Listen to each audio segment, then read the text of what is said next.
I really hadn't thought about dying, and indeed, I hadn't thought about my own death. I don't think any of us do very much. I think when we're younger, we were quite a death-denying society. We really need to have a conversation about death, and that is what the modern palliative care unit is all about. Death will happen to all of us. We are all finite beings.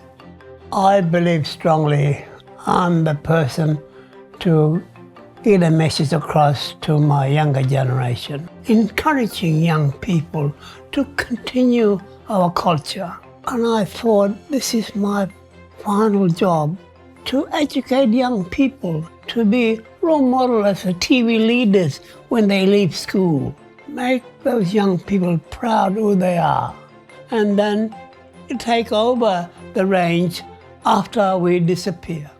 I think it's important that we empower Aboriginal women into leadership roles. That if we allowed more Aboriginal people to be involved in developing the policies, providing the services, that you would have a better outcome. It's not enough just to be consulting us constantly. It's time to actually put some of those views and recommendations that are being expressed into action. Social justice has been central to all of the activities that I do. It's about understanding others. It's about empathy, it's about respect, and it's about treating people with equality and treating people fairly. And that has permeated all the work that I do, and I will continue to do until my last breath. I never dreamt when I was a little nurse in 1959 that I would become a virtual doctor, speaking to patients using telehealth and the telephone. It's been a wonderful experience for me, and I know the patients that we treat enjoy it as well. We have treated in 10 months 2,551 patients, and only 3% of those patients have ended up in the hospital system. We developed a program that we've called the Mental Health in Primary Schools program, or we call it MIPS for short, where we train an experienced teacher to go into primary schools in a new role that we call the Mental Health and Wellbeing Coordinator.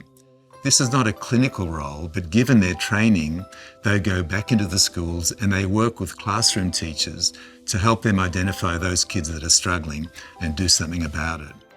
In 2008, I decided to do my first walk for Brave Hearts because I have two little girls that I know close to my heart that were sexually abused at the age of 4 and 3.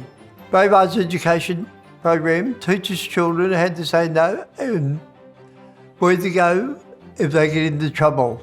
I want every child to be protected from child sexual abuse.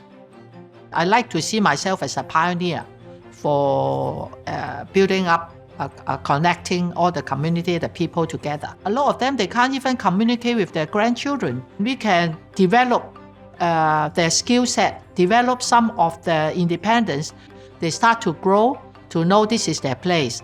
And I say, when you go back home, to talk to your grandchildren or talk to your other friends in Malaysia, in Singapore, whoever, you can tell them what you know about the country, and you will feel so proud.